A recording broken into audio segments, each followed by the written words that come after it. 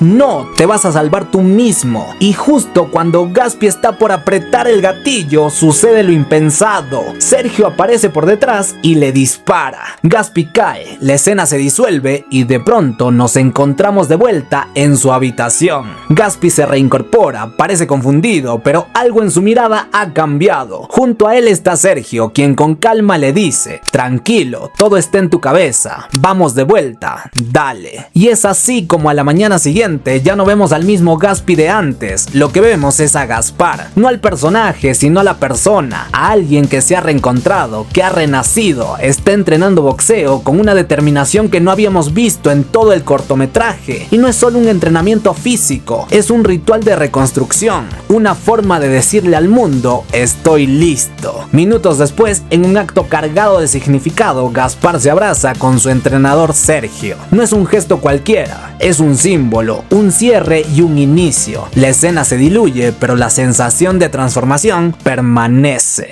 Aquí hacemos una segunda pausa, porque para entender realmente lo que representa el capítulo 2, primero hay que dejar algo muy en claro. Seguimos dentro de la mente de Gaspy, y justo en este punto tengo que hacerte la pregunta más importante de todo este análisis, y quizás la razón por la que estás viendo este video. ¿Qué significa esa pequeña caja roja? Esa que Sergio y Gaspy intentan robar al inicio y que minutos después simplemente cae del cielo desde un helicóptero. Ya lo dije antes, para mí esa caja representa algo mucho más profundo que un simple objeto. Esa caja es Gaspar. Gaspar el verdadero, el que está detrás del personaje. Esa caja roja es su esencia, su identidad. Y el color no es casualidad. El rojo representa el dolor que ha cargado durante años producto de sus traumas, pero también es el color de la transformación, de la sangre que limpia, del fuego que renueva. Gaspar ha muerto muchas veces en silencio, y esta caja representa todos esos renacimientos, no solo en su vida personal, sino también en su camino artístico y en su preparación para la velada. Pero lo que realmente impacta es que al principio intenta robar esa caja, y sin embargo más adelante le cae del cielo sin buscarla, como si la vida misma o Gaspar nos intentara decir: no tienes que obsesionarte con encontrar tu esencia, porque si eres fiel a ti mismo, tarde o temprano esa esencia aparecerá sola, porque la llevas dentro. Luego lo vemos en una habitación de hotel junto a Sergio. Para mí esa escena es pura introspección, es Gaspar literal conviviendo con su conciencia. Pero convivir contigo mismo también significa enfrentarte con tus traumas, y en esa misma escena aparecen dos personas con enanismo, que simbolizan para mí las heridas de su infancia. Incluso el tamaño de la despensa parece reforzar esta metáfora. Está todo reducido, como si estuviéramos dentro de los recuerdos de un niño que no ha sanado del todo. Y lo más fuerte es que Gaspy trata bien a estos personajes, los trata con respeto, pero ellos le responden de una manera grosera. Gaspar aquí nos deja un mensaje durísimo: no importa cuánto amor le pongas a tus traumas, si no los enfrentas te van a seguir haciendo daño. Por eso les dispara sin dudar, porque hay traumas con los que no se negocia, hay heridas que no se sanan con abrazos, sino con valentía. Y esa escena simboliza justo eso, que para poder reírte de tus heridas, como él lo hace hoy con su comedia, primero tuviste que dispararle sin miedo a esos momentos que te marcaron de niño.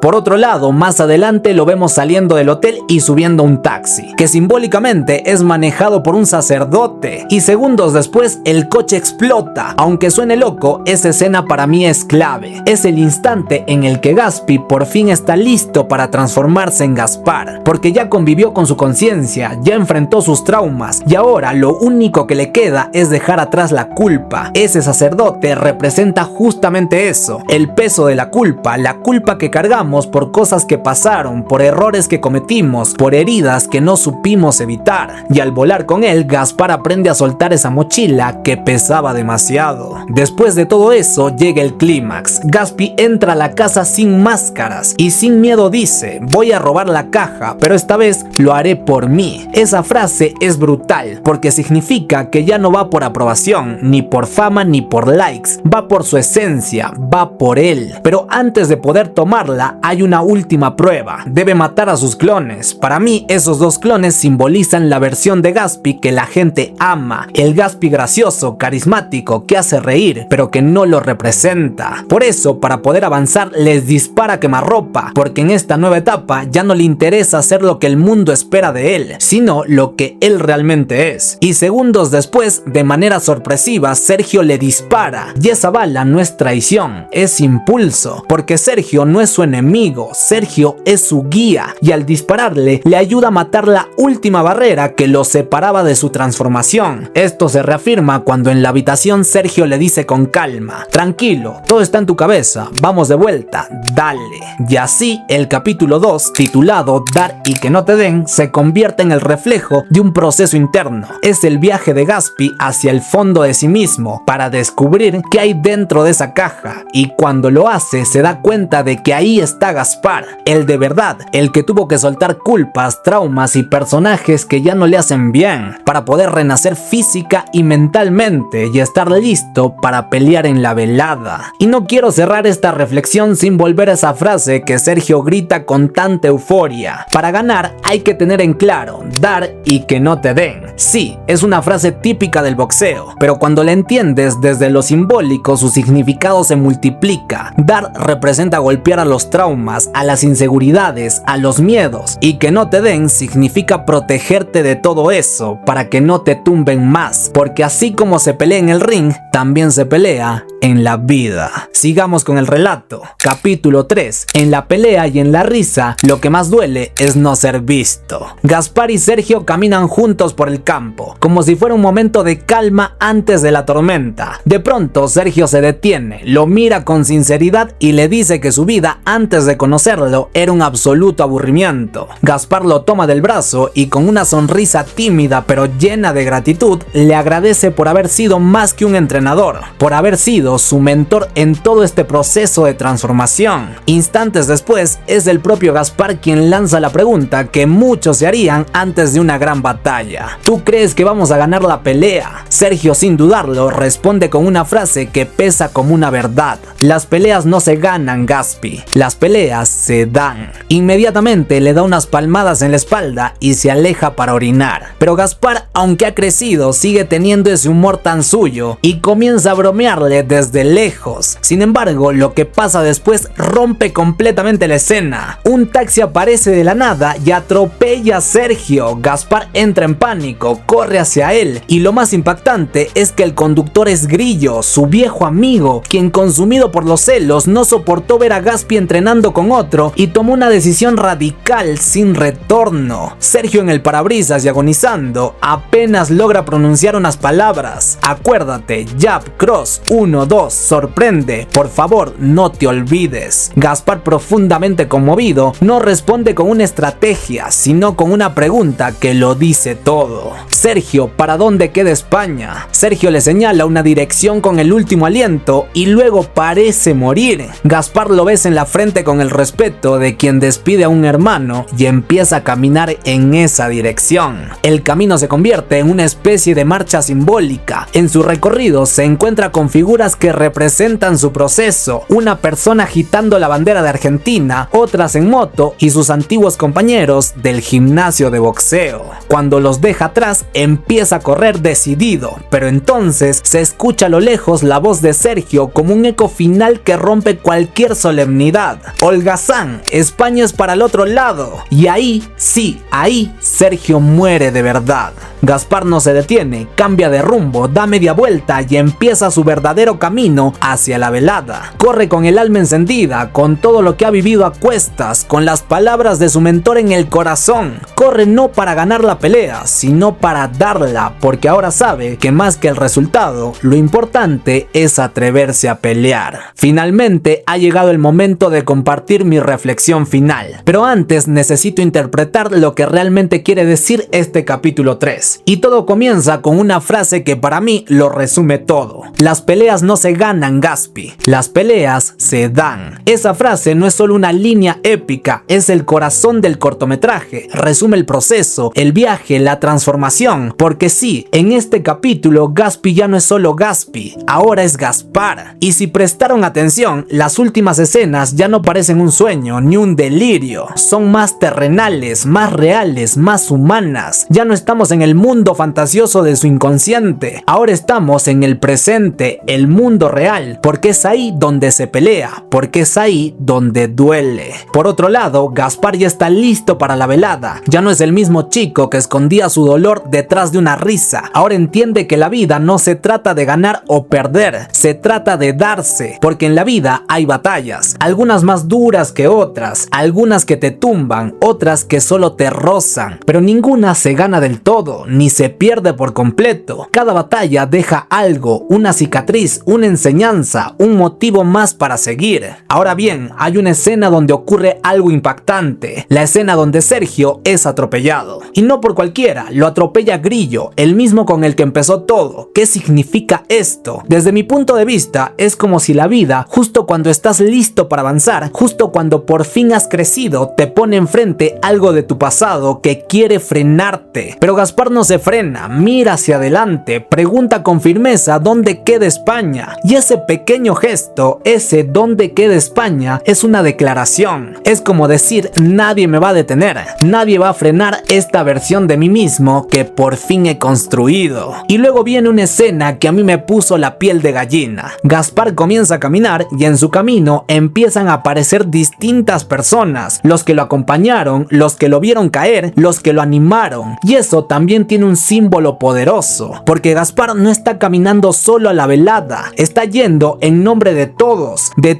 los que alguna vez se sintieron invisibles, de todos los que rieron para no llorar, de todos los que cargaron culpas que no eran suyas. Porque el cortometraje Gaspi Camino a la Velada no es solo una historia de boxeo, es el viaje de un alma que se perdió entre risas ajenas, es el relato de alguien que por años fue el bufón del público, que se adaptó para encajar, que se rompió a pedazos solo por entretener, pero que un día dijo ya no más, y en ese momento nació Gaspar, un Gaspar que tuvo que abrir su caja roja, esa pequeña caja donde guardamos lo que más nos duele, una caja que no entendía, que no quería mirar, pero que al final se atrevió a abrir. Y lo que encontró no fue odio ni rencor, fue un niño herido que solo pedía ser escuchado. Gaspar no solo entrenó para boxear, entrenó para enfrentar su pasado, para mirar a la cara a sus demonios, dejó atrás partes de sí mismo que ya no le hacían bien, convivió con su conciencia y logró algo que no todos logran, su redención. Esa redención que muchos buscan y pocos encuentran. Gaspar la encontró y por eso está listo, no para ganar, sino para dar su pelea. Ese es el verdadero mensaje detrás del misterio del cortometraje, un misterio que solo se revela si aprendemos a mirar más allá, si tenemos esa visión aguda que tiene un búho en medio de la oscuridad. Solo me queda decir algo que sale del corazón. Gaspar es un genio. En solo 30 minutos nos muestra una verdad profunda, una verdad que a veces duele pero también libera, porque el dolor y la culpa son parte de la vida y depende de nosotros qué hacemos con eso. Podemos reírnos para evitarlo o podemos transformarlo en algo que nos eleve. Podemos usar la comedia no para escondernos, sino para sanar. Podemos ser fieles a quienes somos aunque el mundo nos pida máscaras. Y quizás, solo quizás, si somos auténticos, un día vamos a lograr que en la pelea y en la risa ya no duela no ser visto, que nuestro dolor sea reconocido, que nuestra risa vacía sea comprendida, que nuestros gritos mudos sean escuchados y que nuestra lucha silenciosa, tan solo por existir, por fin sea tomada en cuenta. Y bueno, eso ha sido todo por el video de hoy. Si quieres que relate y reflexione sobre el primer cortometraje de Gaspi, házmelo saber en los comentarios. No olvides dejar tu like y suscribirte para no perderte más resúmenes de otras series y películas. Puedes ver mis otros videos haciendo clic en la pantalla. Yo soy de Yorko y nos vemos en el siguiente video.